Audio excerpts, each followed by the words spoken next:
Welcome back to Hardware Unboxed. It is now time for our Radeon RX 5700 XT and RX 5700 review.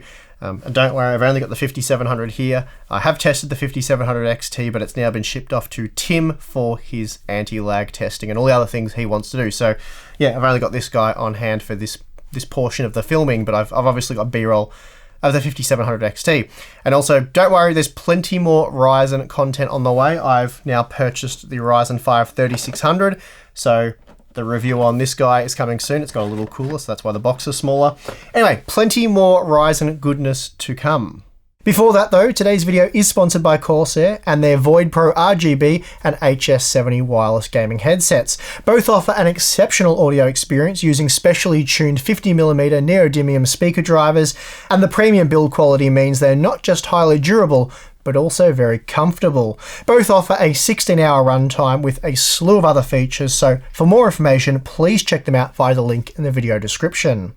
So let's quickly go over some specs and then we'll jump right into the benchmarks. As you probably know, these new Navi GPUs are built using TSMC's 7nm manufacturing process, and because of this they are significantly smaller than the previous Radeon RX Vega 56 and 64 parts.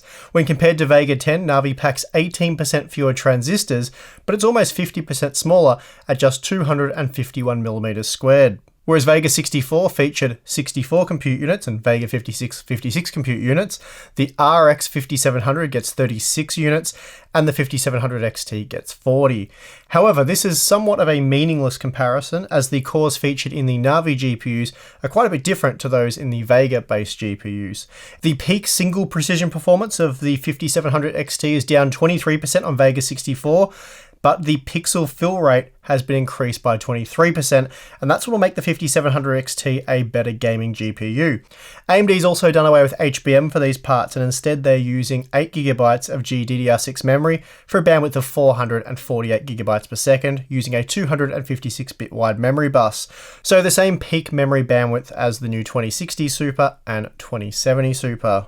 Initially, the 5700 XT was set to cost $450 US, but last minute AMD revealed a surprising price cut that saw the 5700 XT dropped by $50, making it a $400 part. Meanwhile, the 5700 was reduced by $30, taking it from $380 US down to $350 US. So the price cut was unexpected, but it is very exciting as it should make these parts very, very competitive in terms of cost per frame.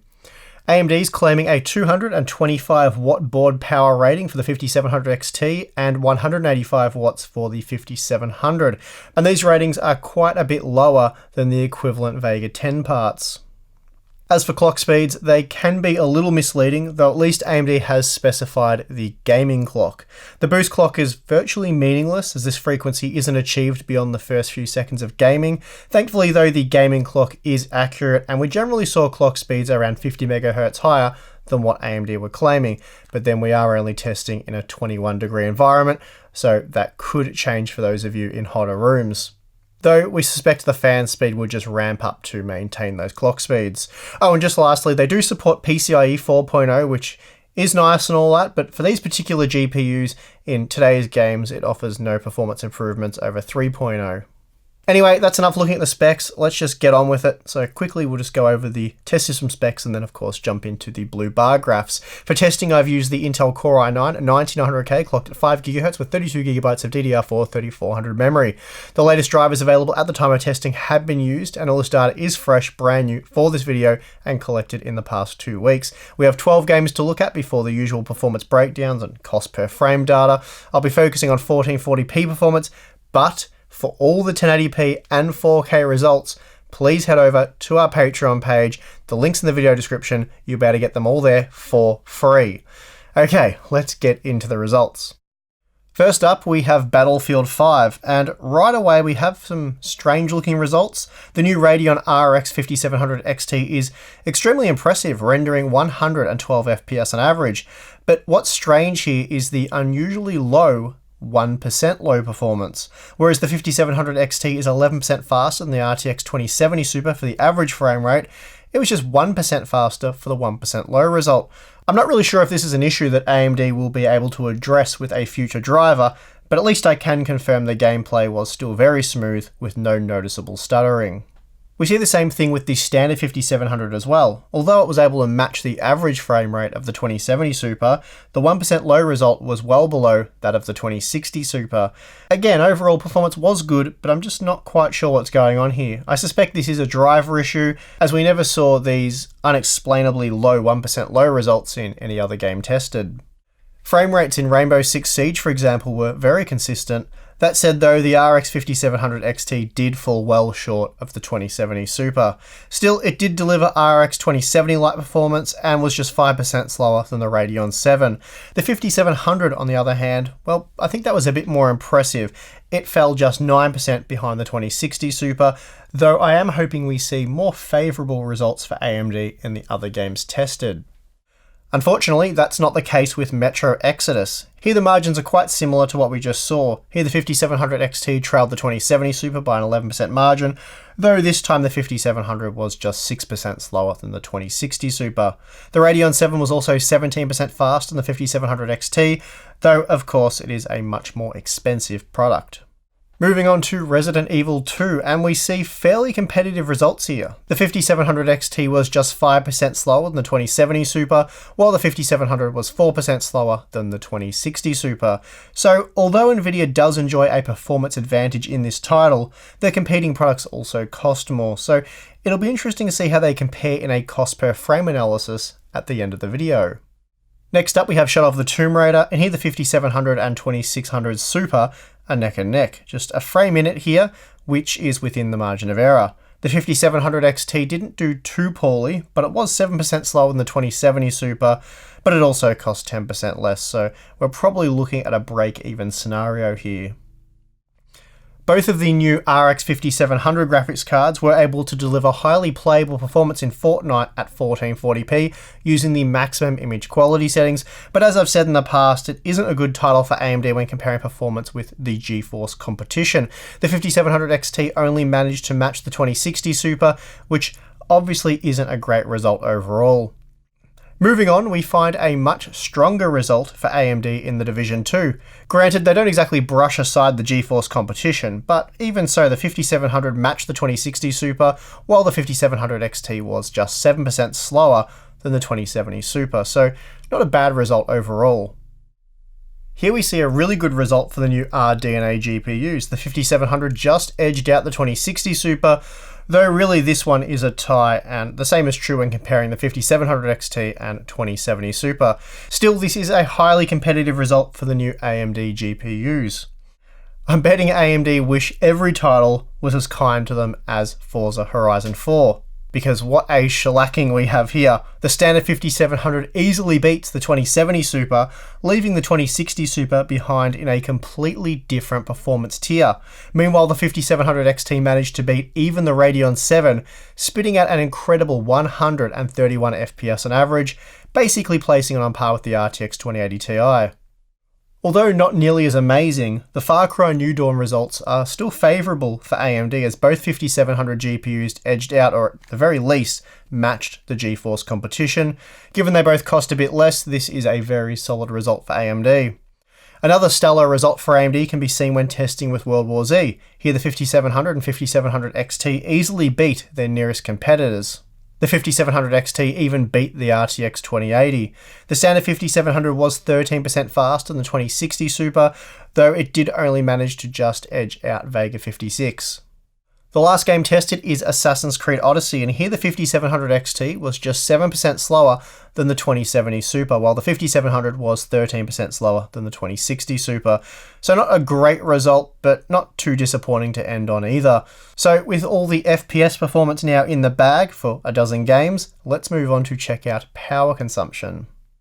Here we're looking at just GPU power consumption, so not the entire graphics card, not board consumption, just the power consumed by the GPU. Interestingly, the 5700 XT consumes 6% less power than the RTX 2070 Super and 25% less than the Radeon VII. The standard 5700 consumed 27% less power than the XT model, and that meant it was much more efficient than even the RTX 2060, so a tremendous result for the base model RX 5700. Now, when looking at total system consumption, we do see a few changes. Now the 5700 XT consumes slightly more power than the 2070 Super, which is interesting. It's not a big change, but whereas it consumed 6% less power in the GPU only test, now when measuring the entire board plus the system, it consumed 2.5% more power. And then we see the 5700 is now matching the standard 2060, whereas previously it did consume noticeably less power.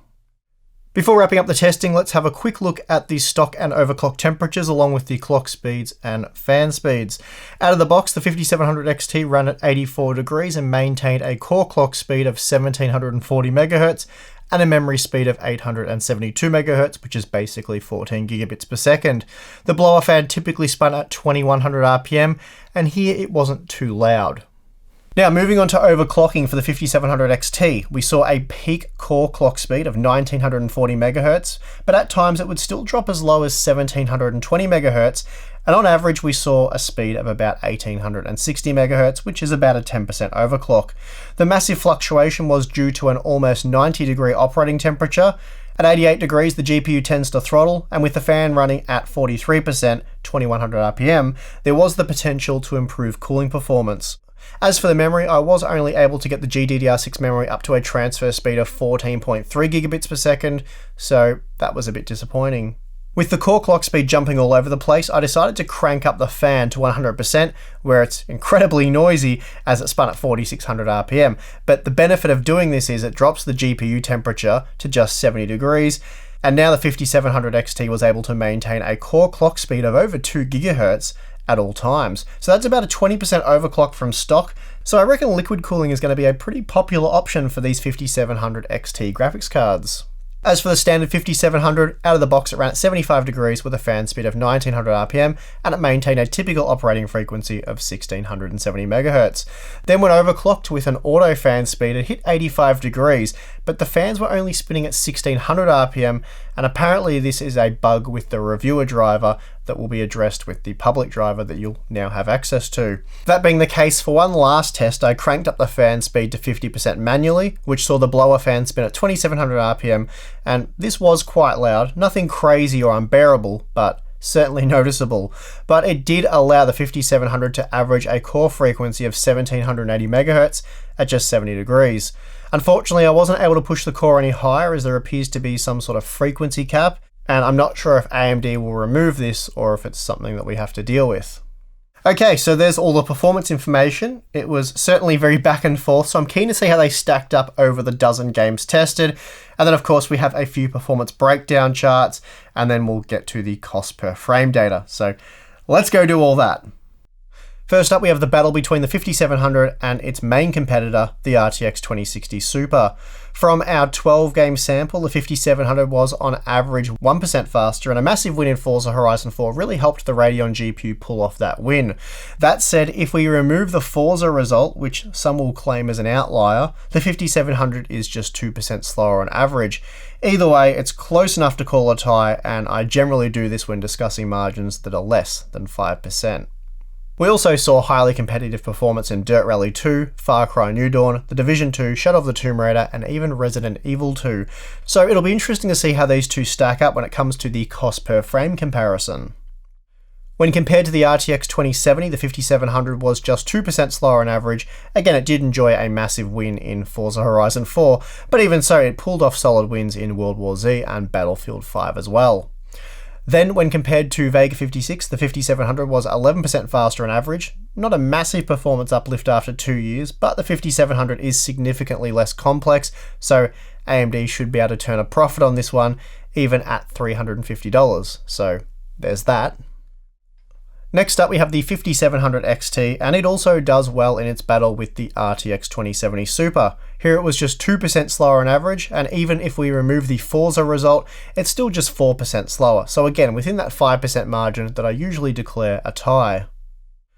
The 5700 XT was also just 9% slower than the much more expensive RTX 2080, so you can see why Nvidia feels the need to introduce the 2080 Super.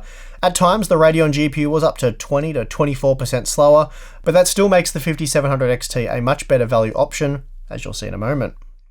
Speaking of value, the 5700 XT, like the 2070 Super, not only eliminates the standard 2080, but it also waves goodbye to the compute-heavy Radeon VII. Here we see it's just 6% slower, so I hope you didn't just recently drop around $700 US on a Radeon VII just for gaming. Alright, so time to check out just how much value these new Radeon graphics cards offer at these suggested prices. Here we have an MSRP comparison that compares launch prices, and compared to Vega 56's $400 US MSRP, the 5700 XT offers a massive 21% discount per frame, while the standard 5700 provides a 22% discount, so that's nice. It's also a massive improvement over the Radeon VII, and we only got that 5 months ago at a cost of $6.54 per frame, and we see that the 5700 XT saves you almost 40% as you're basically getting the same performance for $300 off. But I won't pretend like the Radeon VII or RTX 2080 were ever particularly good value, so let's just move on to a comparison with the current market prices.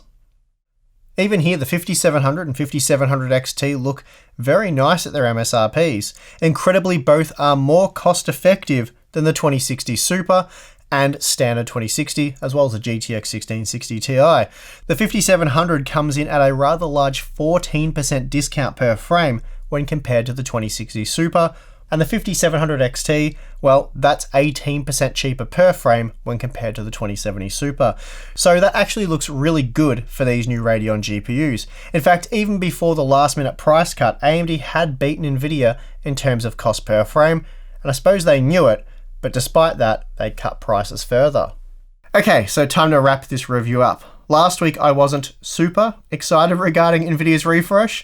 The 2060 Super, it just kind of slotted into the existing pricing structure that was set a year ago. The 2070 Super, on the other hand, that was decent. It was a nice little upgrade at the $500 price point.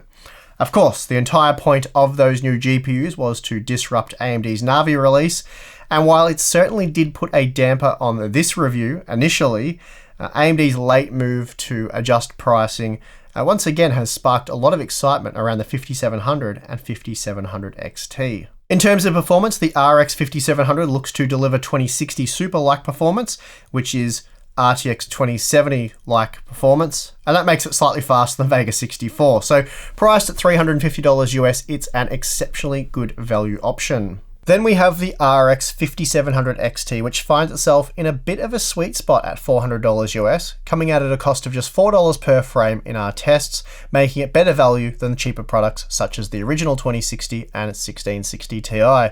Not to mention you're getting 2070 Super-like performance at a rather hefty discount.